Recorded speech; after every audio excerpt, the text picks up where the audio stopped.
नमस्कार दोस्तों, मैं मनोज श्रीवास्तव और आप देखना शुरू कर चुके हैं एमके स्पीक्स। तो आज इस कहानी की कड़ी में आज मैं एक अलग सी कहानी के बारे में बात करना चाहता हूं, जिस कहानी ने वास्तव मुझे बहुत ज्यादा प्रभावित किया है और मैं चाहता हूं कि इसको आप तक पहुंचा सकूं।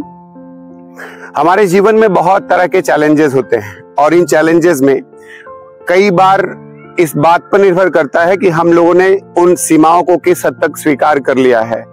सीमाएं कई तरह की हो सकती हैं, शारीरिक सीमाएं हो सकती हैं, आर्थिक समस्याएं हो सकती हैं, सामाजिक सीमाएं हो सकती हैं, और उन सीमाओं को हमने किस हद तक स्वीकार कर लिया है, इस बात पर हमारा विजय और पराजय निर्भर करता है। वास्तव में हमारे बड़े बूढ़ों ने एक बात कही है, मन के हारे हार है और मन के जीते जीत। ये बात बड़ी ही बेहतरीन और अच्छी है। एक कहानी है अरुणिमा सिन्हा की, और ये कहानी वास्तव में भारत के जन जन तक पहुंच चुकी है संभवतः। फिर भी मैं इस कहानी को आपको सुनाना और बताना चाहता हूं। हो सके तो इस कहानी को अपने बच्चों को जरूर शेयर करिएगा, ये बहुत महत्वपूर्ण है। वास्तव में अरुणिमा सिन्हा एक वॉलीबॉल खिलाड़ी होती है और वो नेशनल लेवल तक वॉलीबॉल खेल रही होती है, और जनरल प्रैक्टिस सेशंस के दौरान वो लगातार दिल्ली उनका आना जाना लगा रहता है। और इस दौरान वो कई बार प्रैक्टिस सेशंस के लिए लोकल ट्रेन्स और लोकल वगैरह का पकड़ना आना जाना उनका लगा रहता था। डेली रूटीन में प्रैक्टिस करने के लिए वो लोकल ट्रेन्स पकड़ती थी। एक बार की घटना है, जब वो ट्रेन के माध्यम से दिल्ली जा रही थी या उस तरफ मूव कर रही थी, तो उस दौरान कुछ स्नैचर्स के साथ उनका मुठभेड़ हुआ। उनका कुछ स्नैचर्स से बेसिकली चेन स्नैचिंग का मामला था। वाद विवाद की स्थिति पहुंची और उन स्नैचर्स ने किसी एक ने उनको धक्का मार दिया और वो ट्रेन की पटरियों के नीचे गिर गई, जिससे उनका दोनों पैर ट्रेन के पहियों के बीच था और वो दोनों पैर उनके कट गए। चूंकि जो घटना घटी थी वो 2 स्टेशंस के बीच में थी और निर्जन क्षेत्र था, जहां पर किसी भी तरह के लोगों का आवागमन नहीं था। कई घंटों तक उनकी बॉडी वहां पर, उनका शरीर पड़ा रहा और वो देखती रही। कई घंटों तक बॉडी से ब्लीडिंग हो रही थी, बहुत ज्यादा अमाउंट में ब्लीडिंग हो चुका था, शरीर से ब्लड निकल रहा था और कई घंटे बीतने की वजह से चूहे वगैरह भी उनके शरीर के ऊपर से दौड़ना शुरू कर चुके थे।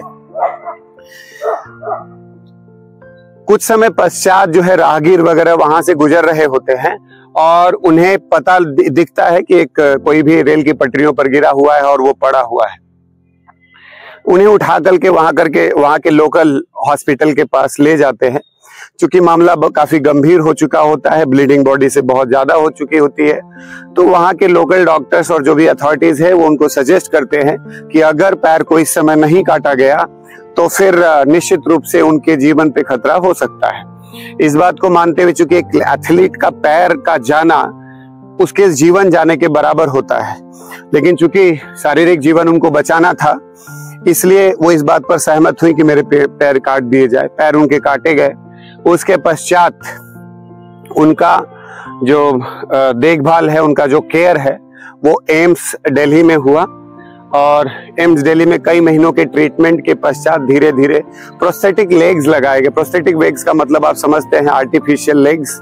आर्टिफिशियल दोनों लेग्स लगे और उसी पर उन्होंने चलना शुरू किया। तो धीरे धीरे जब वो प्रैक्टिस करती थी चलने का, तो आसपास के इलाकों में जब चलती थी अपने सहारे के माध्यम से, तो उस समय कभी कभी लोग लंगड़ी कहते थे उनको कि लंगड़ी जा रही है। और ये बात उनको बहुत दूर तक प्रभावित करती थी और इस बात की पीड़ा उनके अंदर थी कि एक एथलीट आज यहाँ पहुंच गया जहां पर समाज उन्हें लंगड़ी कह रहा है। उसके पश्चात उन्होंने अपने भैया से, उनके ब्रदर से एक बात कही कि मुझे एवरेस्ट फतह करना है, मैं एवरेस्ट पर जाना चाहती हूँ, चढ़ना चाहती हूँ। ये बात सुनने में बड़ी अजीब और आश्चर्यचकित करने वाली लगती है कि एक ऐसी लड़की जिसके दोनों पैर जा चुके हैं, वो कह रही है कि मुझे एवरेस्ट पर चढ़ना है। ठीक है, बछेंद्री पाल, आप संभवतः नाम सुने होंगे, भारत की पहली भारतीय महिला जो कि एवरेस्ट फतह की है या उस पर चढ़ी है। तो उन्होंने ट्रेनिंग कैंप वगैरह है उनका, तो उनके पास बछेंद्री पाल के पास गई। उन्होंने कहा कि मुझे एवरेस्ट पर चढ़ना है। बचेंद्री पाल जी ने जब उनके दोनों पैरों और उनकी स्थिति को देखा तो उसके पश्चात उन्होंने कहा कि बेटा, जिस मानसिक स्थिति की जरूरत एवरेस्ट चढ़ने के लिए चाहिए होती है, तुम वास्तव में उस मानसिक स्थिति को पार कर चुके हो। अब केवल तारीख लिखना बाकी है कि किस दिन तुम एवरेस्ट पर चढ़ाई करोगी। उसके बाद से उनका प्रैक्टिस सेशन स्टार्ट होता है और वो अपने अभ्यास में जुड़ जाती हैं। और आपको पता हो कि बहुत बड़े ही प्रबल शारीरिक एवं मानसिक शक्ति की आवश्यकता होती है एवरेस्ट पर चढ़ने के लिए। सामान्यतः जिनके शरीर स्वस्थ हैं वो चढ़ने की कल्पना नहीं कर सकते, और एक ऐसी लड़की जिसके दोनों पैर जा चुके हैं, सब कुछ खत्म हो चुका है, उसके बाद भी वो एवरेस्ट पर चढ़ना चाहती है। ट्रेनिंग सेशन स्टार्ट हुए। प्रोस्थेटिक लेग्स का इंप्रेशन, चूंकि जब बहुत ज्यादा फिजिकल एक्सर्शन और फिजिकल प्रैक्टिस होगा, एक्सरसाइज होगा, तो उस प्रोस्थेटिक लेग्स का प्रेशर बहुत ज्यादा पड़ता था घुटनों पर। उससे घुटनों पर घाव हो जाते थे और चलना काफी मुश्किल होता था। और सामान्य रोड पर चलना कठिन होता है, वो पहाड़ों पर चलने की बात थी। और वहां ग्रिप बहुत मैटर करता है। कभी कभी पहाड़ियां सीधी वर्टिकल हो जाया करती हैं, वहां पैरों का कंट्रोल अगर स्मूथ नहीं है तो जानलेवा हो सकता है। वो काफी प्रयास करती रही, अभ्यास करती रही। कई 1 किलोमीटर 2 किलोमीटर की दूरी तय करने में कई घंटों का प्रारंभिक समय उनको लगने लगता था। इतना ज्यादा पैरों में चोट था और गति इतनी धीरे थी और शारीरिक क्षमता पर भी निश्चित रूप से प्रभाव था। धीरे धीरे धीरे, लेकिन एक चीज की कमी नहीं थी, वो थी मानसिक क्षमता। अरुणिमा के पास एक चीज थी, वो थी मानसिक क्षमता। इस बात ने सब समय उनको जिंदा रखा। हो सकता है शरीर के कुछ अंग न काम किए, लेकिन इस बात ने उन्हें जिंदा रखा। धीरे धीरे धीरे चीजें बढ़ी और वो इस कैपेबिलिटी को रिसीव कर गई कि अब वो एवरेस्ट पे चढ़ सकती है। लेकिन बहुत बड़ी प्रॉब्लम अब ये थी कि एवरेस्ट पे चढ़ना बहुत सामान्य बात नहीं है, बहुत खर्चे का विषय है। बिना फाइनेंसर और स्पॉन्सर अपने आप चढ़ पाना बहुत मुश्किल है। खासकर एक मिडिल क्लास फैमिली से ये बैकग्राउंड जनरेट कर पाना काफी कठिन है। अब विषय ये है कि चढ़े कैसे। तो बहुत मशक्कत के पश्चात, बहुत मेहनत के बाद किसी तरह स्पॉन्सर्स मिले, खासकर उसके लिए जिसके पैर दोनों जा चुके हैं, उसको स्पॉन्सर करना पैसा डुबाने जैसा था। लेकिन फिर भी कंपनी तैयार हुई और उनको स्पॉन्सर किया। वो धीरे धीरे धीरे अपनी यात्रा प्रारंभ की। प्रारंभिक जो यात्रा होती है वो थोड़ी सामान्यतः एक फ्लैट रोड पे जाने, मतलब एक फ्लैट पार्ट पे जाने के पश्चात, एक सर्टेन दूरी के पश्चात बहुत ही डिफिकल्ट हो जाती है चढ़ाई। ऑक्सीजन का लेवल बहुत तेजी से घट जाता है। ऑक्सीजन लेवल इतनी तेजी से घटता है कि सांस लेने की भी बहुत ज्यादा दिक्कत है। हाइपोथर्मिया होने के बहुत चांसेस ज्यादा हो जाते हैं कि अगर बर्फ के एक्सपोजर में बहुत ज्यादा समय तक आप हो तो आपकी उंगली, पैर गल सकते हैं और इवन दो हाइपोथर्मिया की कंडीशन में मृत्यु भी हो सकती है। एनी हाउ वो धीरे धीरे धीरे करके एवरेस्ट तक पहुंचती हैं। और एवरेस्ट पहुंचने के कुछ समय पहले उनके बाद मन में विचार भी आता है कि शायद अब उनके गैस का सिलेंडर भी कम पड़ रहा है, उनके गैस का सिलेंडर भी खत्म हो रहा है। अब एक समय विचार आया कि मुझे वापस चले जाना चाहिए। लेकिन फिर वही बात, मानसिक क्षमता, इस बात ने उन्हें जीवित रखा और वो फिर कोशिश की। ऑक्सीजन कम पड़ रहा है, किसी तरह वो बोली नहीं, I should go and I will go. वो गई और ये एक इतिहास है। वापसी के समय चीजें और डिफिकल्ट हो गई। ऑक्सीजन का सिलेंडर, बहुत सारे लोग जाते हैं और कई बार रास्ते में ही मृत हो जाते हैं, तो उनके ऑक्सीजन के सिलेंडर पड़े होते हैं। कभी कभी दूसरे पर्वतारोही उस सिलेंडर का इस्तेमाल करके अपनी जान बचाते हैं और अरुणिमा के साथ भी कुछ ऐसा हुआ। किसी तरह उनकी वापसी हुई और ये घटना ऐतिहासिक है। सामान्यतः ऐसा कई 100 लोगों ने किया होगा कि जो एवरेस्ट पर चढ़ चुके हैं, लेकिन एक ऐसी महिला, एक भारत की ऐसी बेटी जिसके दोनों पैर जा चुके हैं, शारीरिक रूप से अक्षम है, केवल एक चीज उसे बचा ले जाती है और वो है उसकी मानसिक क्षमता।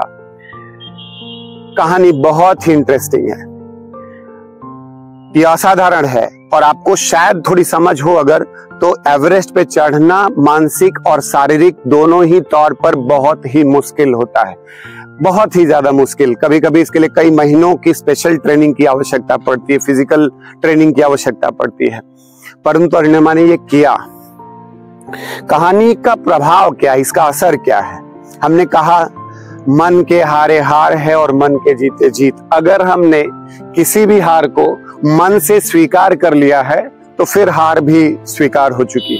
बट अगर हमारी शारीरिक सीमाएं, आर्थिक सीमाएं, सामाजिक सीमाएं भी इस तरह की हैं कि मैंने अगर हार को स्वीकार नहीं किया है तो फिर शायद हम इनसे बाहर आ सकते हैं। कई बार हमारे जीवन में ये सीखने की जरूरत है। अगर ठीक है, हम ये नहीं कह सकते कि हर कोई शायद अरुणिमा सिन्हा बन सकता है, क्योंकि ये रेयरेस्ट होता है, ये बात सही है।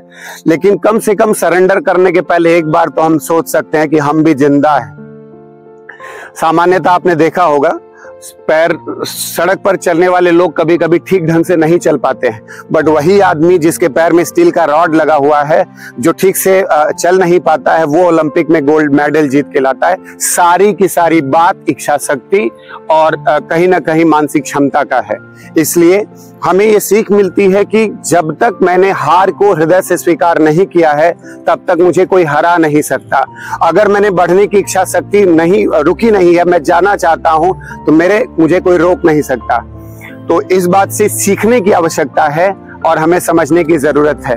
इस वीडियो को, ये एक प्रेरक वीडियो है। मेरा इस तरह के वीडियो बनाने का एकमात्र उद्देश्य है कि आप अपने बच्चों को इस बात को जरूर से जरूर शेयर करें और वीडियो को अंत तक जरूर दिखाएं।